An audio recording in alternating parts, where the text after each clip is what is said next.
And we're off. Hey, gang. Friday, February, I was about to say September, February 7th, 2025, 2 days before Super Bowl. What number is it now? 59 in New Orleans. Licks. To talk about it a little bit, but more so Dolphin stuff, along with the NFL awards. Again, with a Dolphin angle.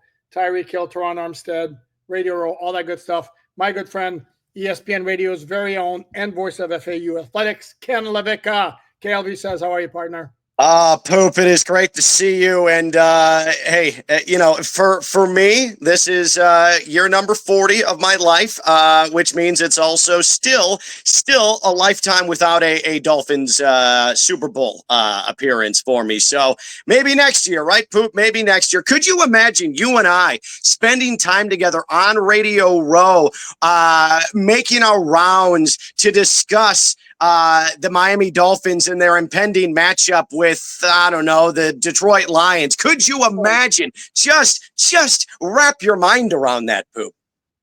I sold. Count me in. And this is one of those where I don't make the trip for Radio Row if the Dolphins are not involved, but I absolutely would if the Dolphins were to be involved. And sold. I like that idea. And I like Detroit as an opponent as well, because you have the Dan Campbell factor. That would be fabulous. Although, let's say the odds of that happening next year, probably not great. Probably not great, but I am old enough to remember the Dolphins Super Bowl trips, including, this is where, look at the gray hair here. I remember actually having seen the Dolphins' first Super Bowl title, 1973, January 14th, against the Washington then Redskins. And I guess we could lead off this in terms of the news. Sad news, the passing of Howard Twilley this week at the age of 81, confirmed by the University of Tulsa, where he was a stud wide receiver. Original Dolphin, was a 10th round draft pick in 1966 in the AFL draft. Spent his entire 11-year career with the Dolphins. And always will be the answer to this great trivia question. First player to score a touchdown for the Dolphins in the Super Bowl, because in their first appearance in New Orleans, like this week's Super Bowl is, they didn't score a touchdown. They were held to a field goal in a 24-3 loss against the Dallas Cowboys. So R.I.P. Howard Twilley. Condolences to his family. Super Bowl is 2 days away. We will get to the Super Bowl. Last night was a big night. It's the NFL honors. We will get into the major awards, and we have to discuss the Lamar Jackson, Josh Allen, big controversy. The news nuggets for the Dolphins: Chop Robinson finished 5th in the voting for NFL Defensive Rookie of the Year. And Anthony Weaver got himself 2 different votes among the 50 AP voters for Assistant Coach of the Year. He got a 4th place vote from Mike Silver, who I believe is running for the Athletic these days. And he got a 5th place vote from Diana Rossini, also of the Athletic. And among the people who had Robinson as a 3rd place finisher, which was his highest finish among any of the ballots, was none other than Tom Brady. So I guess the big overall picture here, Chop Robinson, I guess validation on a good rookie year. Yeah. And I saw some Dolphins fans, Poop, that were upset that he wasn't higher than 5th. But you've got to understand, and you and I consistently discussed this throughout the course of the year, it took him half the season to finally get himself to a point where you're like, hey, there's Chop, and he's actually making plays, and it's significant. He was in positions but wasn't finishing them off. I'm totally fine with Jared Verse winning, and I think he's the deserved winner of this award. But I think that Chop Robinson, I think he's totally fine with it. I think that Chop Robinson, though, being top 5, I think it's good. I think, like you put it, validation. I don't think there's any reason to be upset about it. At the very least, I think it's a jumping off point now for Chop Robinson. Excellent point right there. Correct, because again, his arrow did nothing but go up as the season progressed, which certainly would offer a lot of encouragement and promise for his second season. And you're absolutely right. And he mentioned it himself that it took him a while to get going. By the way, I was shaking my head when you said Jared Verse deliberately. So I don't have an AP vote. I do have a vote on the Pro Football Writers Awards. And my NFL Defensive Rookie of the Year was Quinton Mitchell from the Philadelphia Eagles. I get Jared Verse winning. He had the numbers and all that. And he was a high impact player without question on a very good Rams pass rush. Quinton Mitchell was a starter from day one at cornerback, and he was a damn good cornerback from day one, which is a bear of a position. at which to make it that kind of a quick impact. So that was my. I think that's sound. Like I can't fight that at all, and maybe that's me getting caught up in the numbers with this as well. Now, Quinion Mitchell, he jumped into a situation where that's already a very good secondary. He is, from a style standpoint, the way they play, extremely physical secondary there with the Eagles. He fit in right away, and I think it is him being starter day one. You do lend credence to that. I will admittedly say I got caught up in the Jared Verse numbers, but I also think that I didn't think that Jared Verse right away would be as impactful as he's ended up being. And so that's where maybe I'm doing the whole, why I'm going to explain later why I think Josh Allen won the MVP undeservedly this year. I didn't think that what he did, it ended up coming to fruition. And so maybe, but back to the Chop Robinson part of all of this, like I don't like Jared Verse, Quinion Mitchell. I don't care. Like, fine. They were the two best defensive players, rookie players. Verse won it, but Chop Robinson finishing fifth, I think, is a good thing. I think that for all of the, because remember when he got drafted, there was a lot of this. He's raw. We don't know necessarily if he's a finished product. At Penn State, yeah, he put up those numbers, but is he going to translate to the NFL? Well, I think we have our answer now. So what I would do is forget about all of the awards stuff. And he put up numbers finally. He is the reason why I don't think the Dolphins need to go crazy, even flirting with the idea of a Myles Garrett. What's the point when you have someone who's going to be able to rush the edge, you can continue to develop like that right there? That's peace of mind for me as a Dolphins fan. Okay. And as a Dolphins journalist, for me, what I have said is I'm not necessarily advocating for the Dolphins going after Myles Garrett. I have made the point, however, that the course the Dolphins are on with Mike McDaniel and Chris Greer, for lack of a better way of putting it and a more diplomatic way of putting it, are kind of in a make or break situation in a seat that's more hot than it is cold. I think this the kind of move that they would make, along with the fact that the Dolphins like the big splash and have done so in recent years in terms of building an organization for the long run. Absolutely, the Dolphins should completely steer clear of Myles Garrett. Completely agree. But again, circumstances are weird with the Dolphins. Well, and this is the eternal conundrum, right? What the Dolphins should do and what the Dolphins will do are completely different universes sometimes. Like, I just remember 2015, right? And Mike Tannenbaum is poking around in Ndamukong Suh. Where's Ndamukong Suh going to go? And the Dolphins get Ndamukong Suh. Here we go. This is going to change the franchise. 3 years later, he's not even on the team anymore after signing the most lucrative contract in NFL defensive player history. It did nothing for the trajectory of the franchise. Now, we're talking about different positions. We're talking D tackle as opposed to pass rusher here. Yeah. But also, what makes people think that the Dolphins are even an attractive destination to Myles Garrett based on the reasoning he gave as to why he was requesting the trade? He does not want to go from Cleveland to Canton, which was a little bit of a play on words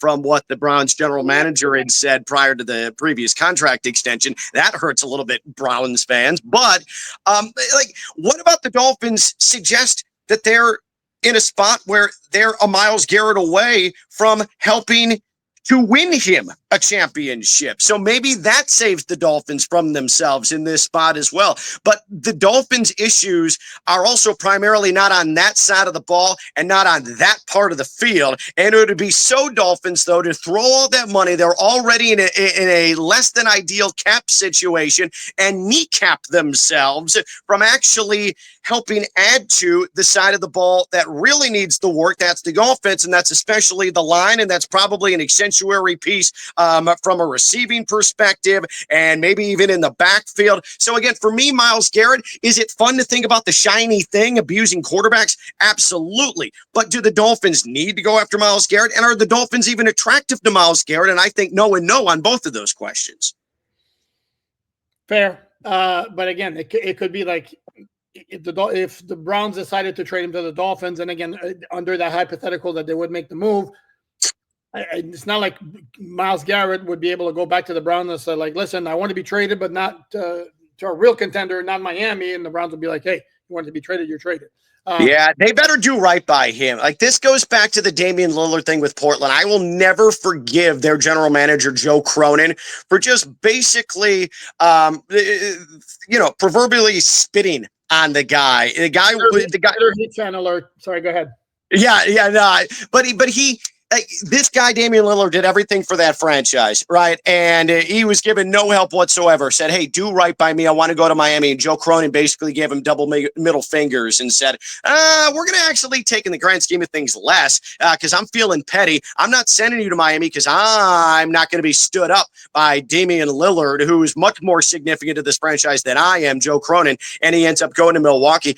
Myles Garrett deserves to go to a place, much like it appears the Rams are trying to do with Cooper Kupp, and send him to a place that makes sense for him, that puts him in the best position to succeed. Very similar to what the Lions did with Matthew Stafford, shipping him off to the Rams and Sean McVay. It was a good spot for him, and both sides agreed. I would hope Myles Garrett isn't just shipped off because the Browns are feeling petty.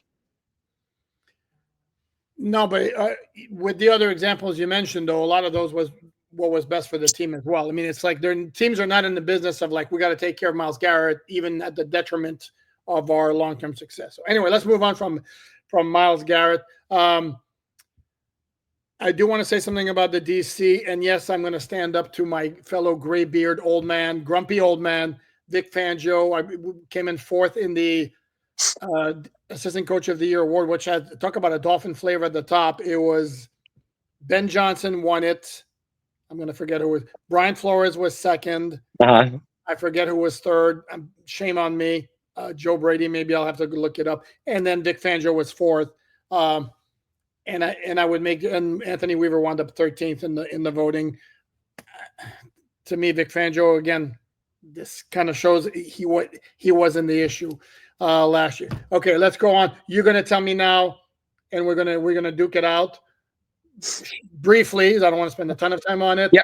But now you're going to tell me why. And for the PFWE ballot, I had Josh Allen as my team MVP. My argument being that Lamar Jackson, if it's purely who had the better season, I think we'd go Lamar Jackson.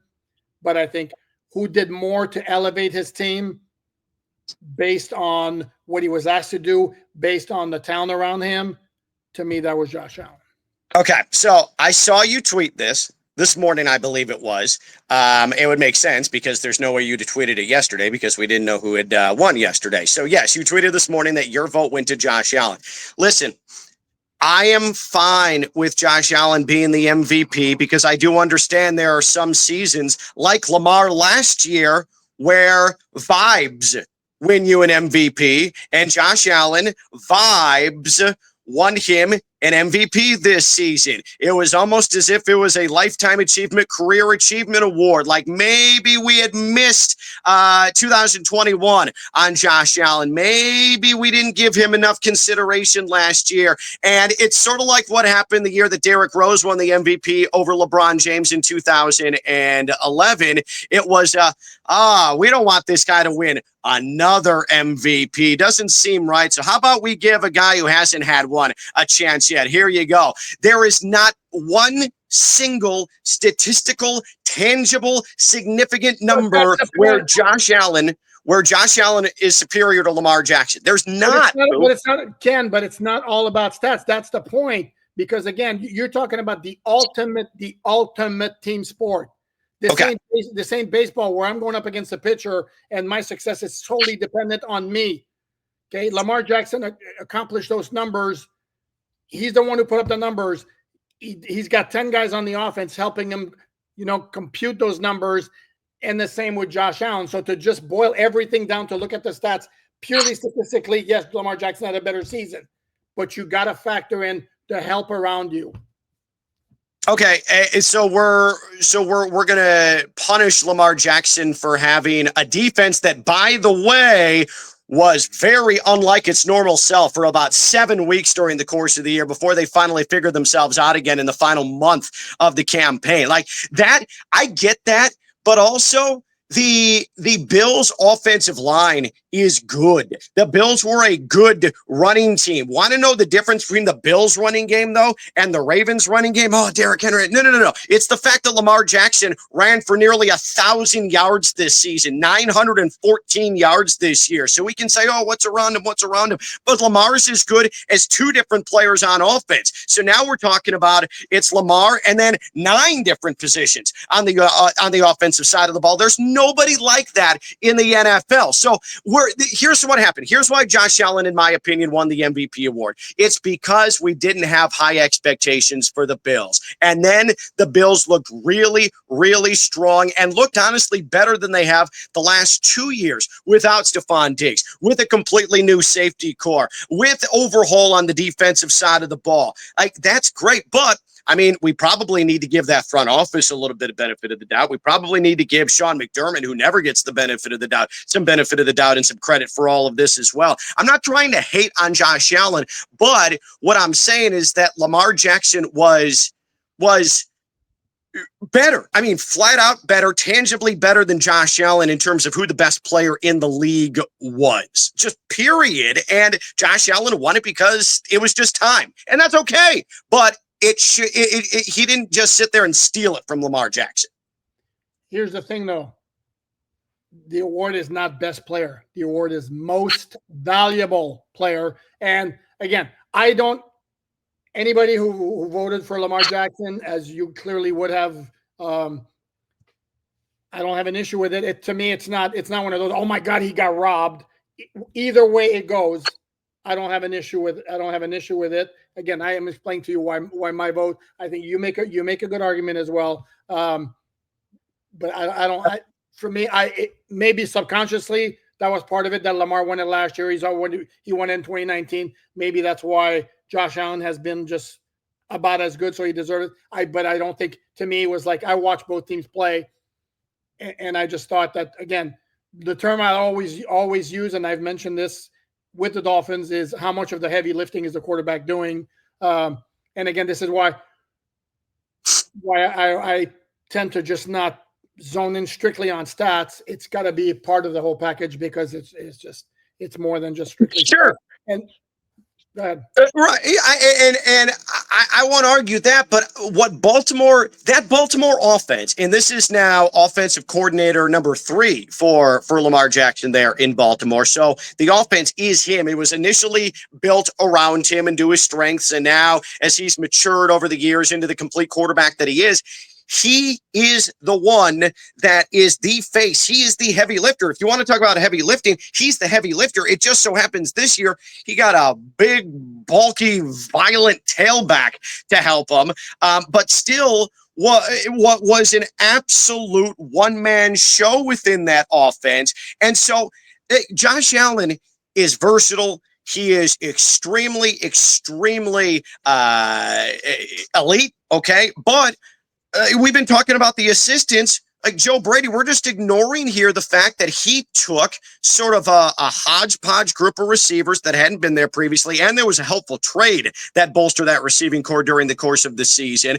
and really helped scheme an offense that was efficient. Was it overwhelming? No. Were Josh Allen's numbers great? No. But it was really, really effective, and it took care of the football, and it ate up an awful lot of clock, and it limited your possession. So Josh Allen, fine, he's the MVP, but I would argue that there's a world in which Joe Brady's just as valuable as Josh Allen was, or at least in the same neighborhood, if we're discussing the Bills' success in 2024. Okay, fair enough. Let's move on. I don't want to do this. Hall of Fame. Small class, only four inductees: Jared Allen, Eric Allen, Antonio Gates, and Sterling Sharp. Please tell me you're with me on this, because I like Eli. The Giants publisher is a good friend of mine, Patricia. I love Patricia, but of course she covers the Giants, so her view might be skewed. But to me, in what universe was Eli Manning ever a first ballot Hall of Famer, if he's even a Hall of Famer at all? And let me make my case very quickly. Yeah, he had 2 very nice Super Bowl runs. In 2007, the Giants never scored more than 24 points in the playoffs. The defense won that Super Bowl.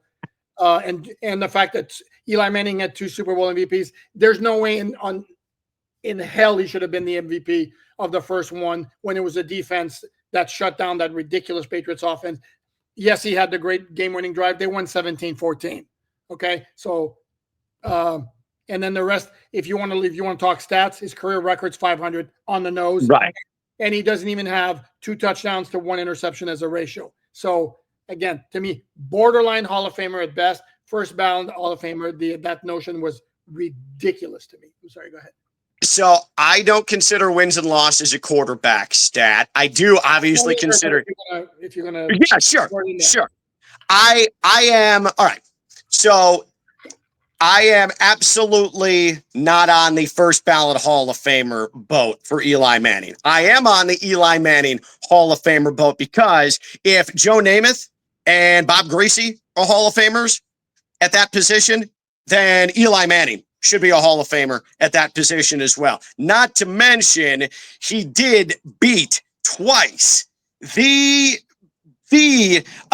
signature dynasty of the 2000s in the NFL in the biggest game, including one that was going for an undefeated season. That means something to me. And I get what you're saying, especially with the first one, Justin Tucker, Yura, and Michael Strahan, that entire defense. I mean, absolutely. But that means something as a quarterback, especially a guy who threw significantly more yards and touchdowns in his career than a John Elway. So for me, I think that Eli Manning is a Hall of Famer, but there's going to be a lot of outrage today because it's what sports talk radio does, right? Like Chris Canty on Unsportsmanlike on ESPN was just railing, former teammate, by the way, of Eli Manning, just railing on the fact that Eli Manning wasn't voted into the Hall of Fame. No, he'll get in 2027. He'll get in 2028, and that's totally fine. But I do think there's a little bit of New Yorkiness that comes into this discussion with Eli Manning as well. Just a little bit. But no, I'm not.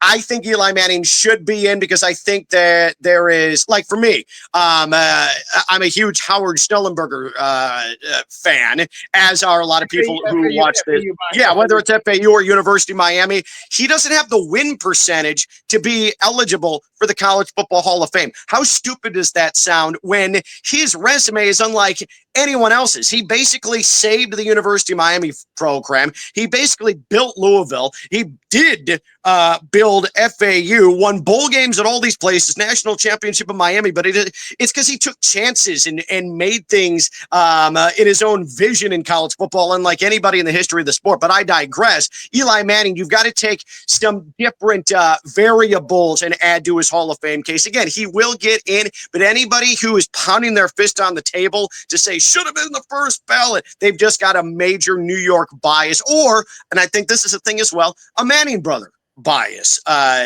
in this conversation. Okay, I'm going to take issue with one thing you said because you kind of contradicted yourself here. Because you specifically said you're not a one-loss record guy for quarterback, and yet you mentioned specifically he beat Brady twice in the Super Bowl. To which I would say no, he didn't. The defense beat Brady in the first Super Bowl. Okay, and yes, and I will hat tip for the game-winning drive at the end, but they scored 17 points. And I looked at it yesterday. I believe New England had 260 yards in that game. If you remember, that 2007 New England offense was a joke, as in how ridiculously good it was. They held them under 300 yards. The defense won that game, not Eli Manning. So, and here's one of my criteria for a Hall of Famer. And again, because stats can be manipulated every way you want them. When the guy's playing, are you looking at him as one of the best at the position? You tell me 1 year where Eli Manning's in the NFL and you're looking at him, that's a top 5 quarterback in the league. And to me, the answer is no. He had 2 really good playoff runs, and 2011, a lot more because the Giants won a lot more because of him than 2007. But still, for his entire career, I don't know that I would have ever considered him a top 5 quarterback. I think you can separate just to the wins losses. I think you can separate the Super Bowl, that ultimate contest. How against convenient. regular season results. Like I think that And there are one-offs that maybe are exceptions in that spot. And if you're talking about that playoff run, I mean, the guy did go in and play exceptionally in a freezer in sub-zero temperatures in Green Bay, and the NFC Championship came to destroy the bounce-back feel-good Brett Favre season that year to earn their trip to the Super Bowl. So I just think. So there are variables that come into it, but again, like Eli not being a first ballot Hall of Famer, you have a bias that can't be overcome if you think today Eli Manning should be celebrating his nomination into Canton. It's just not a thing. But again, overall, if sorry Dolphins fans, but if Bob Gracie's in. And if, sorry, Jets fans, if Joe Namath is in, then Eli Manning absolutely should be in at some point. Okay. Yeah, the Bob Greasy. Oh, sorry. Sorry, I had a little digestion. I don't know if you heard. I don't know if that came through there. No. The name Bob Greasy does that to me as well. No, what? No. Yeah, Bob Greasy didn't have the numbers, and to me, if you're looking at the 1970 Super Bowl Dolphins, it was about the running game and about the defense, yes, about the passing game. He was NFL MVP in 1977. Did have that one big year, and he was calling his own plays, a leader of the offense. Yeah, but I get what you're saying. I don't want to harp that point here. Speaking of Hall of Fame, this is as it pertains to the Dolphins. Richmond Webb was a semifinalist this year. Did not make the list of finalists. The fact that there were only 4 inductees among the finalists is not a great sign for Richmond Webb, who I believe has 2 more years of eligibility before he goes into the seniors category. And then the list of first-time eligibles for next year is also not good news for Richmond Webb because there's a lot of guys. Mm-hmm. And I see 3 possible, if not probable, first ballot. I'll give you some of the names. And Larry Fitzgerald, Drew Brees, Phillip Rivers, Jason Witten, Frank Gore, the Pouncey twins, as I'm looking at guys here, David DeCastro and Geno Atkins. To me, I think Larry Fitzgerald's a first ballot guy. Drew Brees is a lock, and I think Frank Gore maybe should be. You think Frank Gore is a first ballot? I mean, the consistency. He's one of those you could make the argument. He was never. I don't know that he was ever like the best running back in the league. But he was for 20 years like top 5, between 5 and 10. Like to me, he's a lot better running back than Eli Manning was a quarterback. Let's put it that way. Yeah, my gut tells me he's not going to get in first ballot. I think there's no doubt Larry Fitzgerald and Drew Brees unequivocally are in. Like that is first ballot. We can confidently declare that now. You're right though. Like for Richmond Webb, who you said has two more years of eligibility. It's just into the seniors category. It's just not gonna from this path. It's just not gonna happen. No, and the fact that one of the finalists was Willie Anderson of the long time of the Cincinnati Bengals, who. Again, it's not like I watched the Bengals play every game of his career, but based on my knowledge and what I saw, I don't know that Willie Anderson was a much better tackle than Richmond Webb was, and he's the one who advanced further. Why do you think that is? Is it just generational? Just forgotten how good he was, the teams he was with, like his time just passed where people don't fully appreciate what Richmond Webb was? There were 2 issues, I think, with Webb's candidacy. Number one is the Dolphins never had a great running game while he was there. I think that would hurt him. And then I think number 2, I think there could be some idea that he benefited from Dan Marino having such a quick release, which made his job easier. Again, that would be that as I would see the argument against him. But he was really good. I have made the argument that I don't know if there's ever been a Dolphin player who was that good that quickly when he came in as a rookie. Like his first year was like, holy smokes. And I don't know that wasn't his best year, ever. Like it was mind-boggling how good he was to me from the jump. That's the memory I have of Richmond Webb. It's so crazy to me and I don't know necessarily if there's a ton of precedent for it, but it seems like a lot of that era of Dolphins player doesn't get the proper credit that they deserve simply because of how great Dan Marino was. I'm talking like offensive side of the ball. Like it just feels like, oh, well, there was Marino and he made everybody better around him and he didn't have a running game. So it was all Marino. And so it speaks to the greatness of Dan Marino and how people look at Dan Marino, but also it's a little bit disrespectful to what was actually protecting him and around him in that Dolphins era. And it sucks that it looks like it's going to keep Richmond Webb out of the Hall of Fame for the foreseeable future and maybe forever. Yeah. Yeah. But here's the thing, though. One guy who played a little bit of his career with Marino, who got his accolades, was Dwight Stevenson, because he was impossible to ignore. I mean, it's like, yeah, I have said this: if remove positional value out of the equation, I'm not sure there's a better Dolphin in the history of the franchise. I mean, that guy was a dude. And then sometimes I wonder, am I going crazy? Is my memory like playing games with me that I'm overstating how good he was? And then I hear Howie Long on a podcast last week, a clip where out of the blue, he just mentions it, that he was the best center he ever played against. Yeah, you're right. I know, and I can't remember what Howie Long was on, but you're right. I heard that exact same thing. But even like a duper, right? Like outside of South Florida, like we're not talking about, like there's not going to be someone in Texas or in Seattle that's like, oh man, I remember the days of Marino to Duper. Like nobody says that. There's no, other than Marino, there's no immediate household recognition of, man, that guy was great in that era of Dolphins football.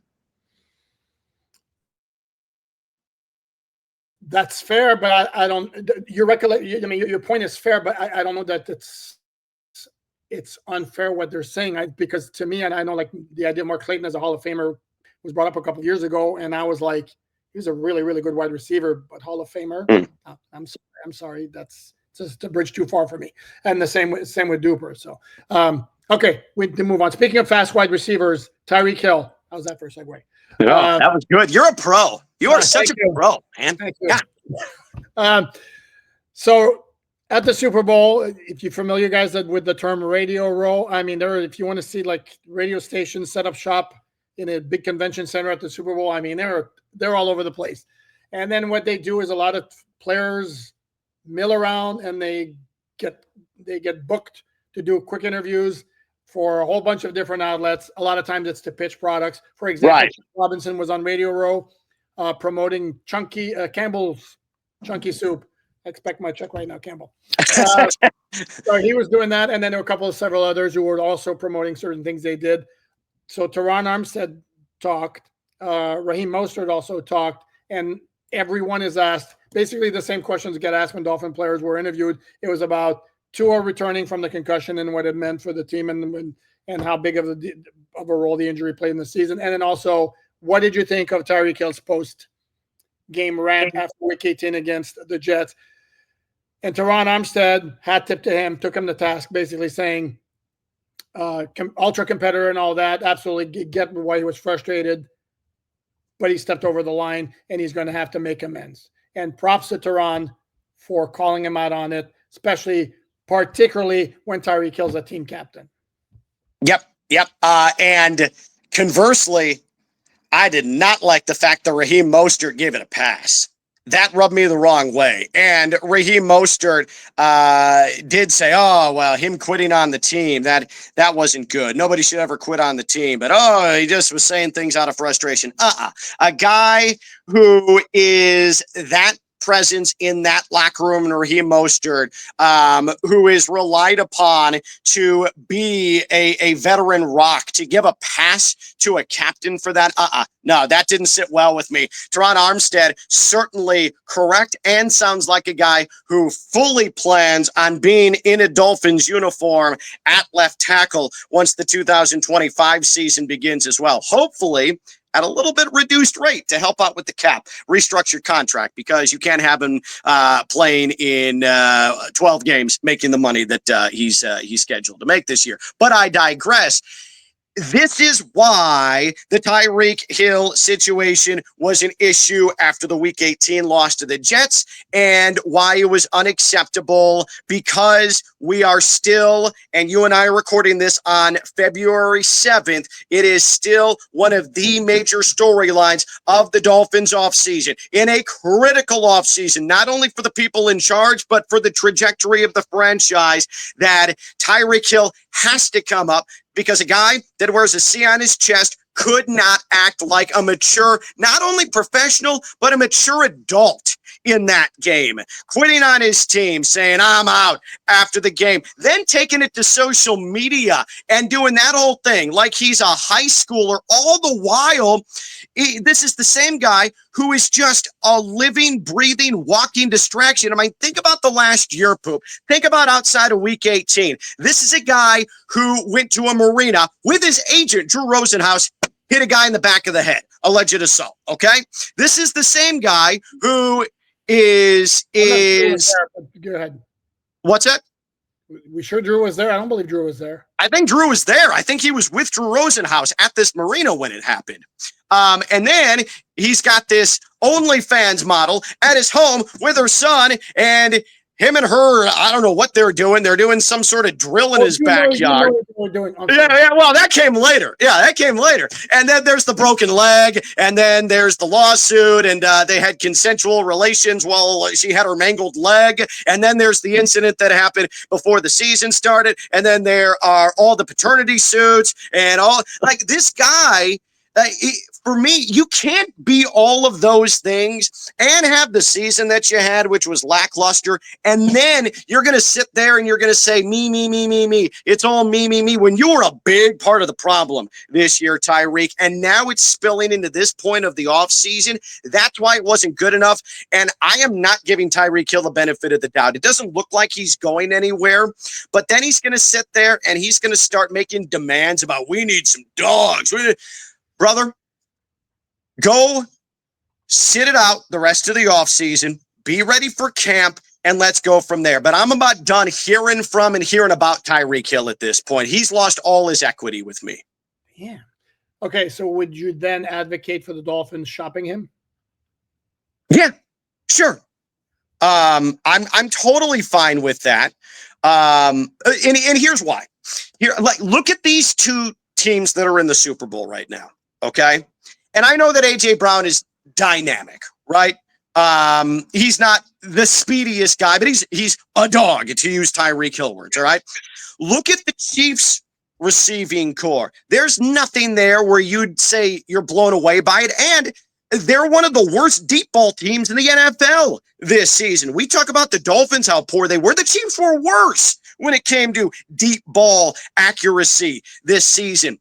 But they find ways to move the offense because it's schemed well, and they protect their quarterback and they run the football, especially the Eagles run the hell out of the football. Okay. Nothing that the Chiefs do is dynamic other than the occasional, how did he pull that out of his backside from Patrick Mahomes, right? But everything's really consistent. Then there's the Eagles, who are just going to punish you. At times, Jalen Hurts will make an accurate 15, 20-yard pass downfield, and that's how they move their offense. The Dolphins don't need Tyreek Hill, okay? I would hope, let me rephrase that. I would hope the Dolphins don't need Tyreek Hill in a Mike McDaniel offense to be able to move the ball down the field. And if Tyreek Hill is a must within this Dolphins offense, then that's a significant problem. And there are more deep-seated issues than we even know with how this offense has been structured and how it's been built. So I would absolutely shop him. Keep it in mind that the value, what are you getting from him, Poop? High end, like a third rounder? That's maybe me even being generous in that spot. But I would shop him. What's the fear in shopping him around right now? He's going to be disgruntled. We're already there. We've already hit that spot. So I don't care anymore about that. Man, yeah. Ken coming out. This is living LaVicka livid. Living LaVicka livid. You know what this is? This is us recording in the morning, and I've had my cafe con leche, my dark cafe con leche, and I am just ready to rock. Oh, Let's there go. you go. There you go. Yeah, so that's too strong for me. I can't deal with that. I had my Tim Hortons free plug here. That's cute. Send K-cups. I'm saying, did you say that's cute? That's cute. That's like quintessential Canadian. It's so cute. I love that. No, thank you. So we gotta do the hard. Okay. There it is. Ken mentioned Terron Armstead, and this is important to say that you brought up a good point there, that without necessarily saying I am absolutely want to play again in 2025, in his conversation with Pro Football Network, he kind of suggested he was talking about the offensive line and the team moving forward, as in we. So it's clearly the assumption that could be made there is that he does want to come back. However, as Ken also mentioned, he's got a kind of like a nasty cap number for a going to be 13th year veteran who's had injury issues, still hasn't played a full season. Last year, by the way, played 15 games, even though he pulled himself out of a couple of them because of the knee. Mm-hmm. That was the most he'd ever played for the Dolphins in his 3 seasons. Cap number is $22 million. I remember reading it. You wrote that, and I was trying to remember the actual number on that. But here's the thing, the issue with the Dolphins. They could conceivably cut him. Remember, they drafted Patrick Paul in the second round last year. The idea wasn't to have Patrick Paul sit on the bench for 5 years. And Patrick Paul's pretty much a left tackle, and the Dolphins already have their right tackle with Austin Jackson. So that's factor number 1. Factor number 2, if the Dolphins were to cut Terron Armstead before June 1st or before March 12th to get in compliance with the salary cap, top 51 by then, and right now they're about 12 million over. The savings is microscopic, it's minuscule. It's like $3 million. They can save, I think it's $15 million if they do it after June 1st, but then they don't have that. They can't spend that cap space until then. So, and then the other possibility, as you mentioned, is a restructure. Remember, they did that last offseason, and by restructure, that was a pay cut. And then push comes to shove, and the other part of it is Armstead in previous off seasons has said that he's contemplated retirement. Again, based on his comments, he sounds like he does want to play again. So maybe there will be discussions with him and with Bradley Chubb, who's got a $29 million cap right now, which is awfully high for a guy who didn't play at all in 2024. So those are part of the conversations that will have to be had. Go ahead before we close shop with your prediction. Go ahead. I just don't know if the Dolphins are in a position to just flat out release Terron Armstead. Like, I don't know if they're in a spot with how meh that offensive line already is for them to say, well, nope, we're going to part ways. We're good. We'll figure it out. Like, I don't think that they're in a spot where they can just assume that they're going to be able to figure it out. And I know that Patrick Paul's sitting there. He's in the wings. He's waiting to get his turn. But a guy who willingly wants to come back in Terron Armstead, who it sounds like, because he said on Radio Row, if I'm not mistaken, something along the lines of, hey, in a few weeks, talk with the front office and we'll figure out what's going on. That sounds to me like he is alluding to the contract situation and moving forward, what is going to be his role within this team. I'm to a point where I'd be shocked if he's not on this team anymore, but they really need to put a lot of effort into reinforcing the interior of that offensive line.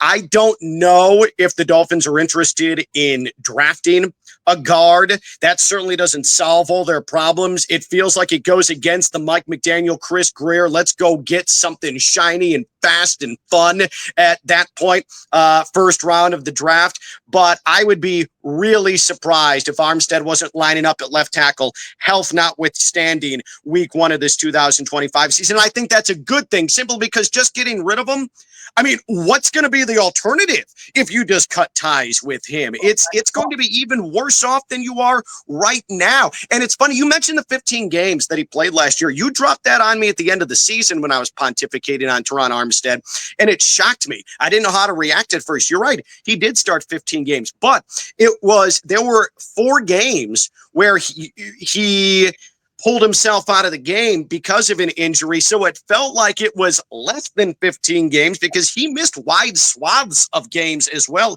in addition to that. But I still think even with that threat of him not being available to you, it's better to have him than not have him going into next year. I agree. And I think he's been around. He understands the business. I think he knows that his cap number is not palatable, especially if the Dolphins are going to accomplish what they want to accomplish. Yeah. And at this point, he's a guy who's been in the league he's played 12 seasons. The Super Bowl right now is in the city where he began his NFL career, New Orleans.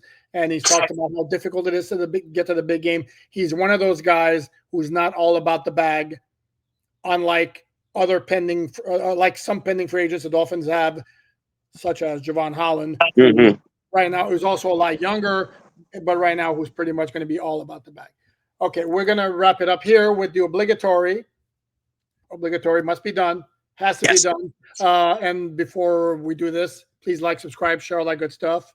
Please read my content for free, Miami Dolphins on SI.com. Ken LaVicka, what say you, Eagles, Chiefs, Super Bowl 59? All right. So I've been burned by this multiple times on national radio this year, picking against the Kansas City Chiefs.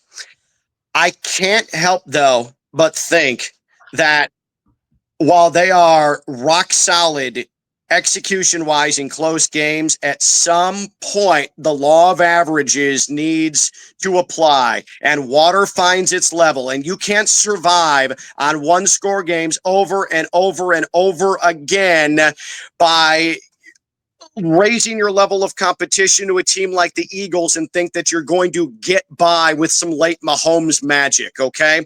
This is not Chiefs fatigue, though I'm guilty of having it. I'm not going to sit here and make the obligatory, also in my Alan Poupart contract, about officiating with the Chiefs. Because I also think Joe Brady needed to stop running Josh Allen over left guard for the millionth time in that game. It clearly wasn't working to decide to go with the biggest play of the game, but I digress.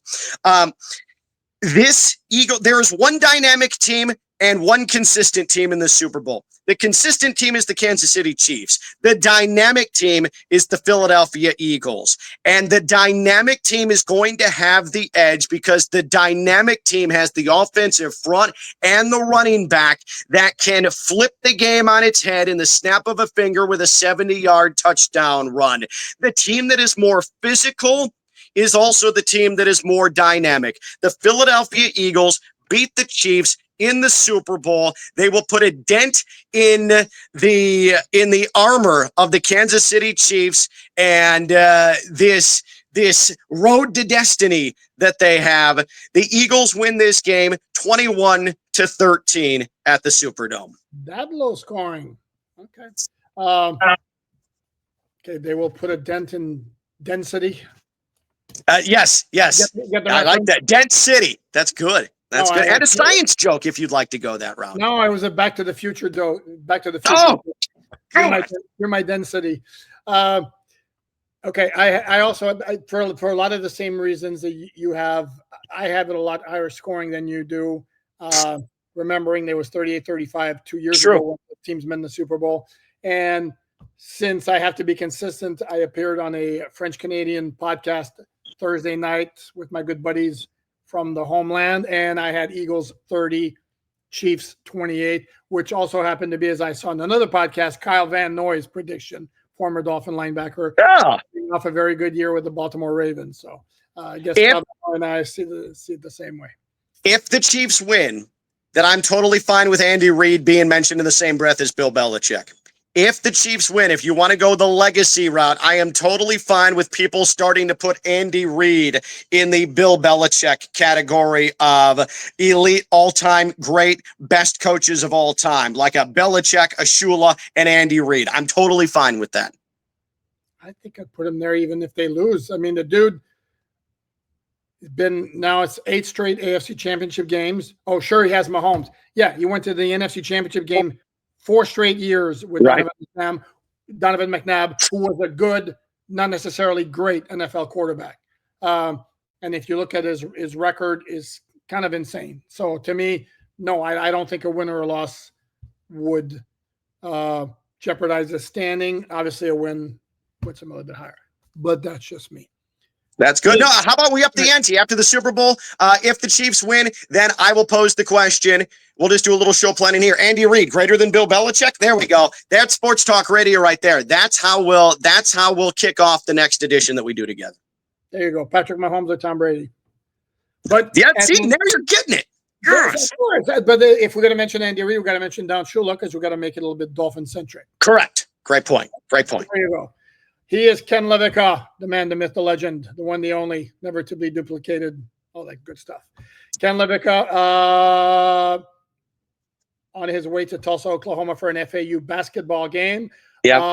You're doing the ESPN show radio? Next week, yeah, I'll be on ESPN Radio next week. I don't remember the day. Just listen. You'll hear my voice. You know my voice. And maybe a special announcement from Inter Miami in the next week and a half as well. So be on the lookout for that involving yours truly. Oh, that's called a teaser. I like it. Yeah. That's my work, please, on Miami Dolphins on SI.com. Again, for free. Like, subscribe, share, all that good stuff. Enjoy the Super Bowl. We'll be back here Monday. And let's just hope it's a good, close game with a lot of drama at the end. None of which involves the officiating. And keep the lights on. On that note, and keep your feet on the ground, keep reaching for the stars. Yep. Have a great weekend, everyone.